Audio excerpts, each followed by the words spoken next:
السلام علیکم ورحمۃ اللہ وبرکاتہ۔ کبھی آپ کے ذہن میں یہ سوال آیا ہے کہ اللہ تعالیٰ نے ہمیں فجر کے وقت جاگنے کا حکم کیوں دیا ہے؟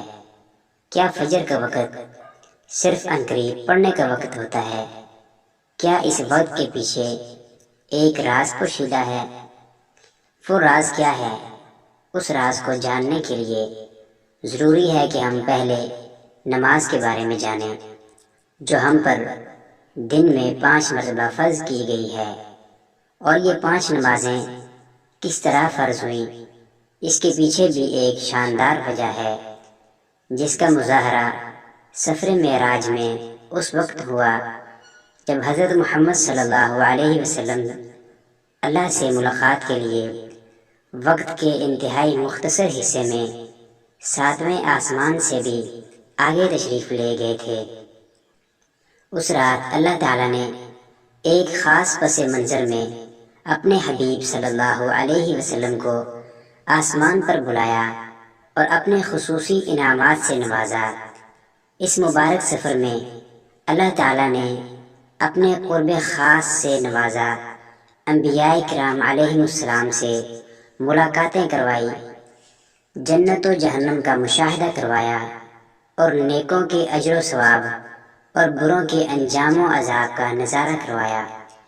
اس عظیم سفر میں بہت سے انعامات سے نوازا گیا، جن میں ایک خاص انعام امت کے لیے نماز کا تحفہ بھی ہے، اور قیامت تک کے لیے انسانوں کو اپنے معبود اور خالق سے قریب تر کرنے کا عظیم تحفہ اور عبادت یعنی نماز بھی اسی سفر میں عطا کی گئی۔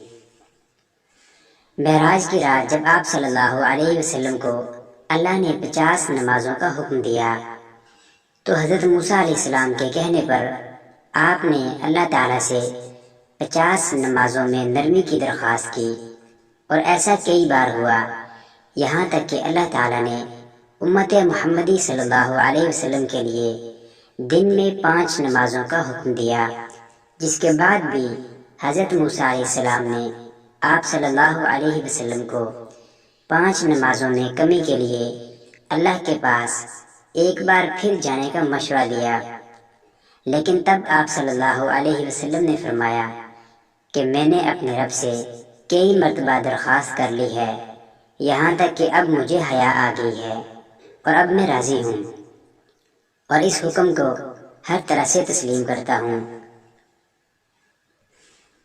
ہر نماز پڑھنا ضروری ہے، اور یقیناً آپ کے لیے بھی نمازوں میں سب سے زیادہ مشکل نماز فجر کی نماز ہوگی، جس میں نیند کا غلبہ اس قدر ہوتا ہے کہ انسان بمشکل اٹھ پاتا ہے، لیکن دن کے اس خاص حصے میں جو راز پوشیدہ ہے، اسے جب آپ جانو گے تو یقین کریں کہ آپ فجر کی نماز کبھی نہیں چھوڑنا چاہیں گے۔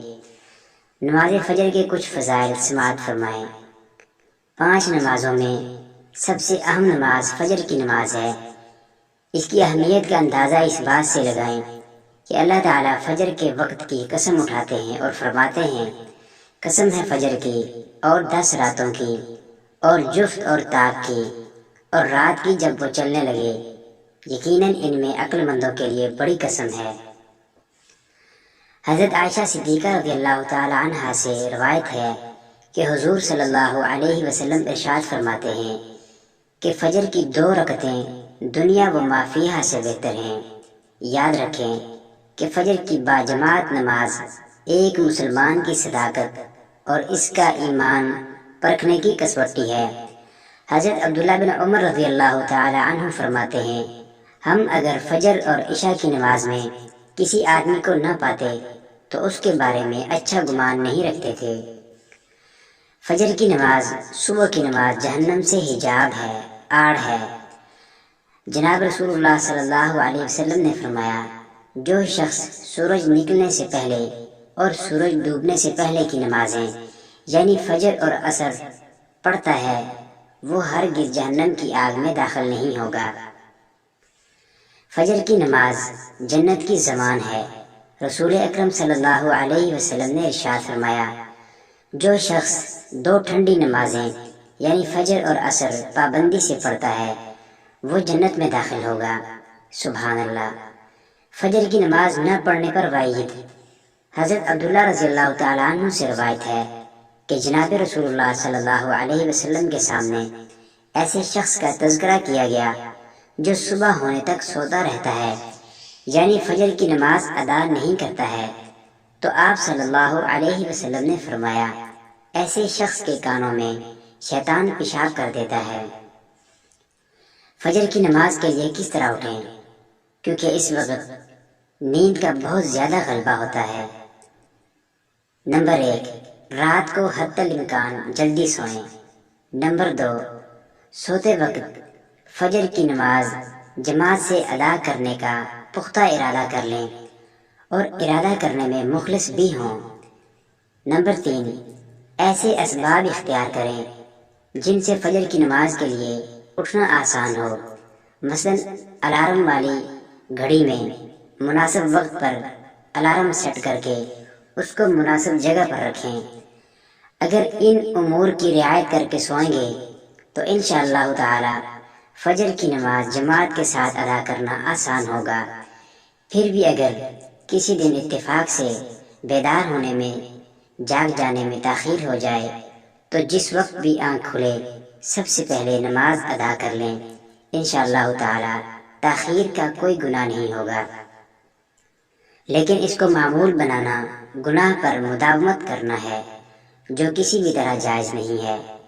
دنیا میں کئی ایسے لوگ ہیں جنہیں بے خوابی کی شکایت ہوتی ہے، جس میں وہ ساری رات سو نہیں پاتے اور پورا دن کام کاج کر کے جب رات کو سو نہیں سکتے تب کئی طرح کی ذہنی اور جسمانی بیماریاں جنم لیتی ہیں، اور اس بیماری کا شکار آج ہر دوسرا تیسرا شخص ہو رہا ہے، جس کی بڑی وجہ اللہ تعالیٰ کے احکامات کو پیچھے چھوڑ کر دنیا کی رنگینیوں کے پیچھے بھاگنا ہے۔ ساری رات جاگنے کے بعد فجر کے قریب کچھ دیر نیند آ جاتی ہے، لیکن وہ نیند جسم کو پرسکون نہیں رکھتی، جس کی وجہ سے اکثر لوگ جاگتے جاگتے اور ہر قسم کی دوائیوں کے استعمال کے باوجود جب وہ سو نہیں پاتے تو وہ اللہ تعالیٰ سے یہ سوال ضرور کرتے ہوں گے، اے اللہ مجھے نیند کیوں نہیں آتی؟ آخر کیا وجہ ہے؟ بہت کم لوگ ہوتے ہیں جو اپنے اندر پیدا ہونے والی اس کیفیت میں، اپنے اندر پیدا ہونے والی اس آواز کو سن پاتے ہیں جس میں ان سے کہا جاتا ہے کہ بستر سے نکلو، نماز پڑھا کرو، اللہ کا ذکر کرو۔ اور یقین کریں جو لوگ اس آواز کو سن پاتے ہیں اور اس پر عمل کرتے ہیں انہیں تا حیات زندگی بھر کبھی بھی بے خوابی کی شکایت نہیں ہوگی۔ اس حوالے سے ایک صوفی نظم ہے جسے ایک امریکی مسلمان نے ترجمہ کیا ہے، جس کا ٹائٹل ہے دوبارہ مت سو جانا۔ صبح کی ٹھنڈی ہوائیں ایک راز لاتی ہیں تمہارے لیے، دوبارہ مت سو جانا۔ خود سے پوچھو تم کیا چاہتے ہو، دوبارہ مت سو جانا۔ لوگ دروازے کی چوکھٹ سے آ جا رہے ہیں، جہاں دو دنیایں ملتی ہیں وہ دروازہ گول اور کھلا ہے، دوبارہ مت سو جانا۔ اس نظم میں بیان کردہ دروازہ ہماری دنیا اور دوسری دنیا کا ہے، جہاں سے فرشتے ہر صبح اور شام کو اترتے ہیں، جن کا ذکر اس حدیث پاک میں ملتا ہے، جس میں آپ صلی اللہ علیہ وسلم نے فرمایا ہے کہ رات اور دن میں فرشتوں کی ڈیوٹیاں بدلتی رہتی ہیں، اور فجر اور عصر کی نمازوں میں ڈیوٹی پر آنے والے اور رخصت پانے والوں کا اجتماع ہوتا ہے۔ پھر تمہارے پاس رہنے والے فرشتے جب اوپر چڑھتے ہیں تو اللہ تعالیٰ پوچھتا ہے، حالانکہ وہ ان سے بہت زیادہ اپنے بندوں کے بارے میں، بندوں کے متعلق جانتا ہے کہ میرے بندوں کو تم نے کس حال میں چھوڑا، تو وہ جواب دیتے ہیں کہ ہم نے جب ان کو چھوڑا تو وہ فجر کی نماز پڑھ رہے تھے، اور جب ان کے پاس گئے تب بھی وہ عصر کی نماز پڑھ رہے تھے۔ یاد رکھیے کہ فجر اور عصر کی نمازوں کے اوقات میں سونے سے منع کرنے کے پیچھے بھی ایک بڑی وجہ ہے، اور وہ یہ ہے کہ سائنس کہتی ہے کہ صبح سورج طلوع ہوتے وقت اور شام کو غروب ہونے سے پہلے سونا نہیں چاہیے، کیونکہ صبح کے وقت زمین پر آکسیجن وافر مقدار میں فراہم ہوتی ہے، جس وقت ماحول تر و تازہ ہوتا ہے، اور یہ آکسیجن آپ کو دن بھر فٹ رکھنے کے لیے انتہائی ضروری ہوتی ہے۔ تو جو اس وقت سو جاتا ہے وہ اس تازہ آکسیجن سے محروم رہ جاتا ہے، اور عصر کے وقت زمین پر آکسیجن کی کمی ہو جاتی ہے، تو اگر کوئی سو جاتا ہے تو اس کو آکسیجن کی فراہمی کم ہوتی ہے، جس کی وجہ سے جب وہ جاگتا ہے تو اس کے سر میں درد اور طبیعت بوجھل ہو جاتی ہے، اور یہی بڑی وجہ ہے کہ دین اسلام میں ان دونوں اوقات میں سونے سے منع فرمایا گیا ہے۔ نماز فجر کے بارے میں ایسے بے شمار فضائل اور بھی ہیں جن کو ہم نہیں جان سکتے۔ اگر انسان ان کو جان لیں تو کبھی بھی کوتاہی نہ کریں، کبھی بھی سستی نہ کریں۔ رسول اکرم صلی اللہ علیہ وسلم کا فرمان ہے، اگر وہ لوگ عشاء اور فجر کی فضیلت کے بارے میں جان لیں تو وہ ضرور بضرور نمازوں میں حاضر ہوں گے، چاہے ان کو خود کو گھسیٹتے ہوئے ہی آنا پڑے۔